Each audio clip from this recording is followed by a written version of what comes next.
देखिए, कांग्रेस ने परिवर्तन तो किया लेकिन नाम का अपने आप ने यहाँ पे किया।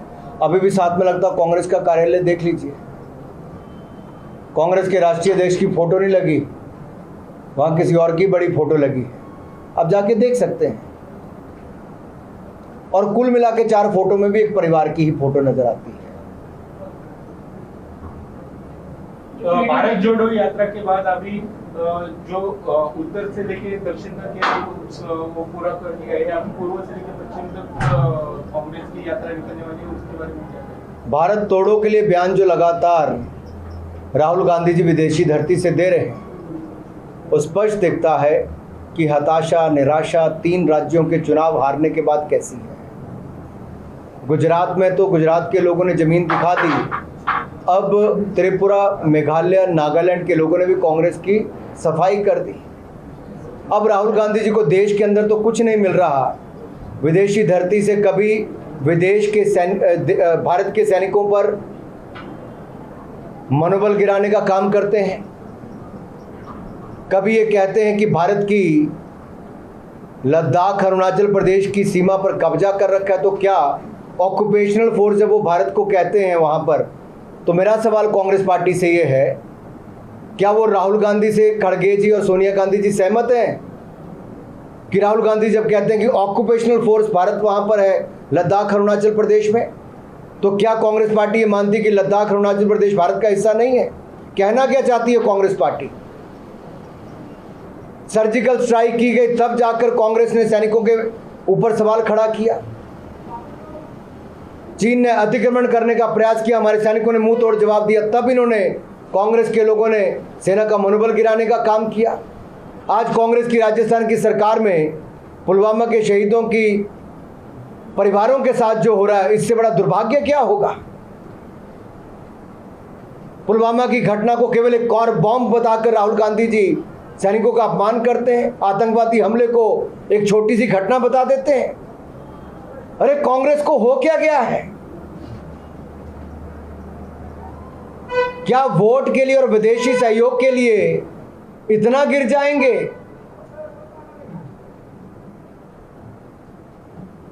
उसी पुलवामा के जो शहीद थे, उनकी जो जवानों की जो विधवाएं हैं, वो जयपुर में प्रोटेस्ट करने की मांग को लेकर, इसके खिलाफ आज बीजेपी ने भी प्रोटेस्ट किया, तो उनको डिटेन कर लिया गया है।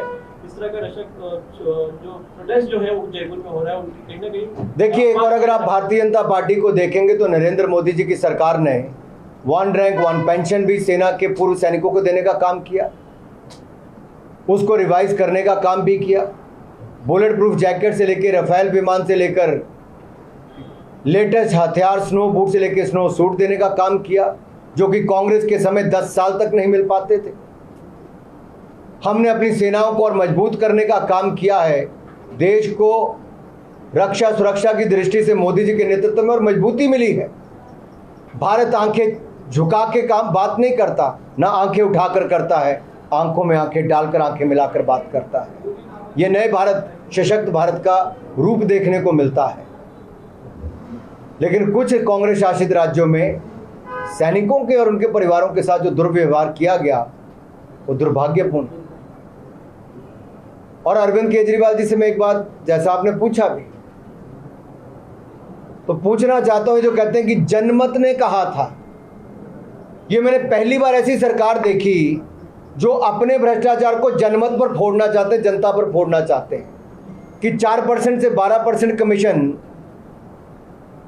क्या जनता ने कहा था कि अरविंद केजरीवाल जी की कैबिनेट ने कहा था? क्या वी को पैसा इकट्ठा करने का, वी नीड्स मनी, जनता ने कहा था कि अरविंद केजरीवाल जी ने कहा था? क्या वी को एक्साइज पॉलिसी की बैठकों में बैठने के लिए जनता ने कहा था, अरविंद केजरीवाल जी ने कहा था? क्या वी को पैसा इकट्ठा करने के लिए किसने कहा था? और अरविंद जी, ये रिश्ता क्या कहलाता है?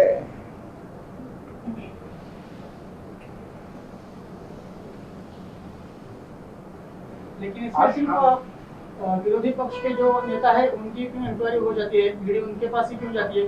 जैसे कर्नाटक में भाजपा के एमएलए राज्य का विषय वहां पे चल रहा है, ईडी का कुछ वहां पे किसने कार्रवाई की, वहां पे रेड किसने की?